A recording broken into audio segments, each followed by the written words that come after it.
અંકલેશ્વરમાં D Anandpura diamond હોલમાં જનની ચિંતન સભા યોજાઈ। અંકલેશ્વર સંસ્કારદીપ ટ્રસ્ટ દ્વારા જનની ચિંતન સભા માતૃ ગૌરવ ઉજાગર કરતો કાર્યક્રમ યોજાયો હતો।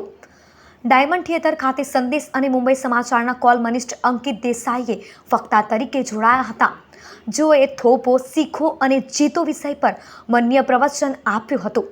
કાર્યક્રમને દીપ્તિ ત્રિવેદી, રૂપા નેવે, અંશુ તિવારીએ સફળ બનાવ્યો હતો, જેમાં મોટી સંખ્યામાં સંસ્કારદીપ શાળાના વાલીઓ હાજર રહ્યા હતા। યુનિફોર્મ મેનરમાં ચાલતું હોય કે કચ્છમાં જે હોય તો પણ એ જ પ્રકારે, મુંબઈમાં હોય તો પણ એ જ પ્રકારે, ખાલી એક મુંબઈમાં સંકળાશ હોય એટલે મલ્ટી સ્ટોરી કરવાનું, કચ્છમાં જરા નિરાંત હોય એટલે તમને જમીન ઉપર બધું પથરાયેલું દેખાય। આ થોડીક ભૌગોલિકતાને વાત કરતા સામાન્યતઃ સંસ્થાઓ એક રીતે ચાલે છે, એક જ ઘરેણમાં ચાલે છે, આ શબ્દ સાથે।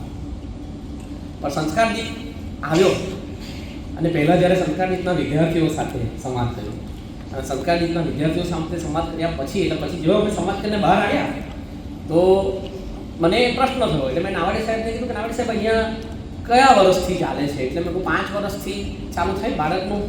તો કે ના, -7થી ચાલુ થાય। એટલે બાળક ઘરમાં હોય એ પહેલાં કેળવણીની પ્રક્રિયા અહીંયા ચાલુ થાય।